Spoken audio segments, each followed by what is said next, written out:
Some extent I agree sir. కానీ ఈ degrees of ఎక్స్‌ప్లాయిటేషన్‌లో చూస్తే ఒక 100 మంది సాఫ్ట్‌వేర్ ఇంజినీర్లు ఉన్నారనుకోండి సార్. ఒక 100 మంది ప్రొఫెసర్స్ ఉన్నారు యూనివర్సిటీస్‌లో. ఒక 100 మంది ఇంకెవరో ఉన్నారు. ఆ ప్రొఫెషన్స్‌లో ఏమిటంటే గబుక్కుమని ఇటువంటి విషయాలు అంత తరచుగా జరగవు. అయితే సినిమా ఇండస్ట్రీలో ఉండే అన్‌రిటెన్ రూల్స్ ఏవైతే, ఎందుకంటే అది ఒక సంఘటితమైన ఒక ఆర్గనైజ్డ్ ఇది కాదు, సెక్టర్ కాదు. Things started evolving. దానికి ఒక పే స్కేలు, స్ట్రక్చర్లు ఇవేవీ లేవు. Everything is whimsical according to it's individual unit. కాబట్టి there are certain norms. ఇప్పుడు అది మీరు చెప్పిన ఈ సెక్టర్స్ అన్నలో అది ఒకటి జరిగినా, రెండు ఇన్సిడెంట్ జరిగినా ఐటీ సెక్టర్లో ఇలా జరుగుతుంది సార్. జరగదని కాదు, నేను చెప్తాను. ఐటీ సెక్టర్లో జరుగుతుంది, లేకపోతే ఇంకో ఫీల్డ్లో జరుగుతుంది. అలాగే ఇండస్ట్రీలో కూడా. ఇక్కడ ఇంకొంచెం ఎక్కువ జరుగుతుందంటారా? ఇక్కడ అగైన్ అది చెప్తున్నాను, వాళ్ళ ఆలోచన విధానం బట్టి, వాళ్ళ కెరియర్స్ని ఎలా తీసుకెళ్దామని అనుకోవడం బట్టి ఉంటుంది. There are certain people who just bend down to at least make a living or carry in the industry. There are certain educated people who come down with a little bit of ethics which they don't like these things to happen. That is where the problem comes. దృష్టిలో ఏమైపోతుందని అందరూ ఒకటి, cinema వాళ్ళందరూ ఒకటేనండి అని అనేస్తారు. This is the common thing. Cinema వాళ్ళందరూ ఒకటేను, but cinema వాళ్ళందరూ ఒకలా కాదు. There are different people.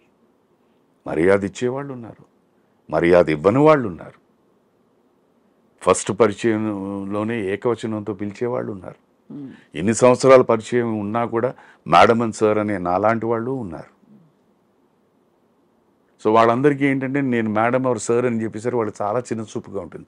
అదేంటని మా మేడం అంటారు మమ్మల్ని ఏదని. Is it a wrong word? No, that they don't like. But ఏకవచనంతో పిలిస్తే దే లవ్ దట్. హాయ్ హో అనుకుంటారు. అది ఎందుకది? అది ఎవడిస్తున్నాడు? అది సను ఐమ్ టెలింగ్ యూ. సో ఇప్పుడు సరే కమిటీలు వేశారు సార్, అన్ని చాలా పెద్ద వాళ్ళ కమిటీలో ఉన్నారు.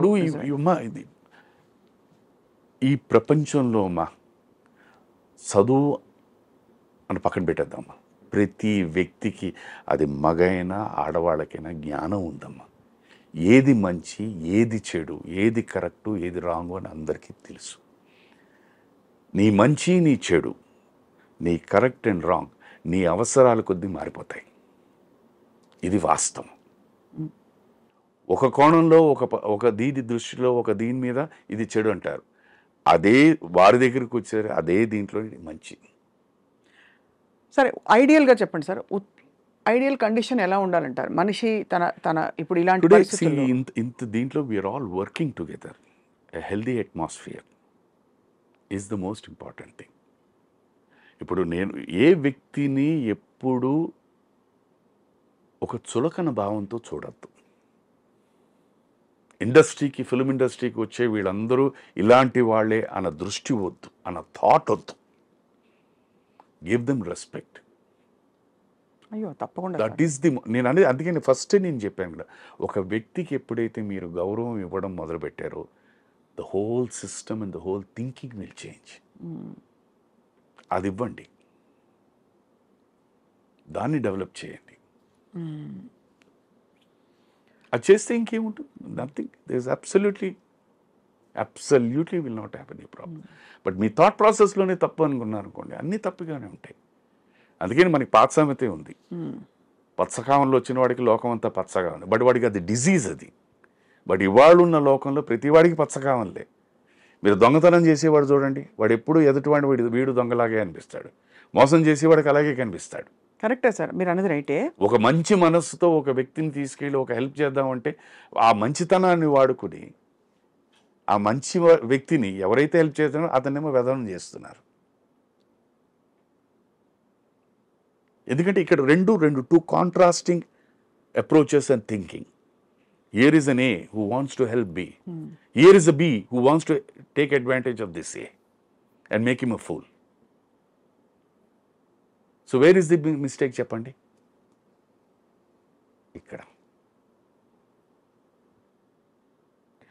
పోనీ ఇలా అడుగుదాం సార్, ఈ సమస్య పరిష్కారం అవుతుందని మీరు భావిస్తున్నారా, లేకపోతే ఇది కాలక్రమంలో రూపాంతరం చెందుతుంది తప్ప ఒక స్త్రీ పురుషుడు ఉన్న ప్రతి చోట ఎక్కడా కూడా ఇలాంటి ఎక్స్‌ప్లాయిటేషన్ ఉంటుందంటారా సార్?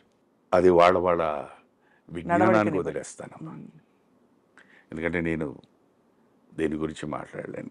ఎందుకు మీరు నేను ఓపెన్గా చెప్తున్నాను. ఇప్పుడు సుధాకర్ అనే వ్యక్తి గురించి ఎవరైనా ఏదైనా అంటే అతను మంచివాడా, బయటికి కనిపిస్తాడేమోనండి అని అంటారు. అది వాళ్ళ విజ్ఞత. అది నేనేం చేయను. నేను ఇప్పుడు ప్రూవ్ చేసుకున్నా నేను ప్రతి వ్యక్తిని పిలిపించి, అంతే అది. So that is his process. నాతో ఒక వ్యక్తి స్నేహం చేసి ఒక 6-7 months ట్రావెల్ అయిన తర్వాత ఆయన మంచితనం భరించలేమండి, నాకు అందుకని ఆయనతో స్నేహం కట్ చేసుకుందాం అన్నారు. ఫైన్. ఇప్పుడు నేనేం చేయను దానికి? ఆ స్నేహం కోసం నేను మారాలా? ఆయన నేను మార్చను, నేను ఎవరిని మార్చను. అది నీ ఇష్టం, ఇది నా ఇష్టం. అంతే. ఇది నా ప్రవర్తన, అది నీ ప్రవర్తన. ఏదో సంథింగ్ జల్ట్ వీఆర్ మీటింగ్. ఇంకో వ్యక్తి ఇది భగవంతుడు మీతో స్నేహం చేయొద్దన్నారండి అన్నారు. ఫైన్. అలా కూడా అన్నారా సార్? అన్నారు. ఫైన్ ఫైన్ భగవంతుడా? ఫైన్ ఫైన్ నా తప్పేం లేదు. అది వాళ్ళ నమ్మకం. అది ఏమో నాకు తెలియదు, ఏమైనా నాలో మైనస్ ఏమైనా చూసారేమో, నా మాట తీరులో ఏమైనా మైనస్ ఉండొచ్చేమో పొరపాటున. ఫైన్. సో అక్కడి నుంచి ఏంటి నేను నేర్చుకోవాలి. What do you do? Then you come down to very close circle. నిన్ను అర్థం చేసుకున్న వాళ్ళు, right from top to toe నీ గురించి తెలిసిన వాళ్ళతోనే నువ్వు ప్రయాణిస్తున్నావు అనుకో, నీకు సుఖం, వాళ్ళకి సుఖం. రైట్. కొత్త పరిచయాలు నమస్కారం అండి, బాగున్నారా, బాగున్నారు. అండ్ ఇన్వేరియబుల్లీ ఏ పరిచయం ఉన్నా ఎప్పుడు ఏది ఉన్నా కూడా ఒకే ఒక టాపిక్ నా దగ్గరికి వచ్చేది సార్. కామన్ టాపిక్ సార్ పాటలు అది వారితో. వారేమో ఆయన గురించి 4 మంచి మాటలు చెప్పి నాకున్న అనుభవంలో 4 మంచి, happy finish, the day is over. So మీతో స్నేహం చేయకూడదు అనుకుని దూరమైన వాళ్ళైతే మీరు ఇంకా సరే అని ఇది నాకు తెలియదు. ఇప్పుడు లైఫ్ అన్నది ఎలాగైపోయిందంటే మా, ఇప్పుడు మీకు పరిచయస్తులు, నాకు పరిచయస్తులు వీరే అనుకోండి. వీరికి వారు తెలుసు, వారు తెలుసు. ఇప్పుడు ఇక్కడ పరోక్షం మనం కలిసినప్పుడు ఈ మాట అక్కడికి వెళ్ళి చెప్పినప్పుడు వారు నాకు తెలుసుకుని వారు నాకు కన్వే చేస్తారు. సో మీ గురించి ఇలా అన్నారు.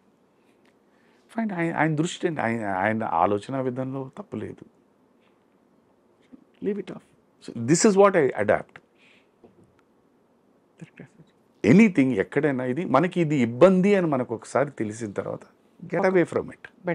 That is the best policy. అంతే. అంతేగాని అంతే. అర్థమైంది సార్. నీకు ఇది ఇబ్బంది అని అంటే అప్పుడే ఆ దీంట్లోనే ఎవరో ఆ సెట్లో ఉన్న దీంట్లో ఎవరో పెద్దలు ఉంటారు కదా, ఎవరో ఒకళ్ళు ఉంటారు కదా, ఆ పెద్దలకి వెళ్ళి చెప్పండి.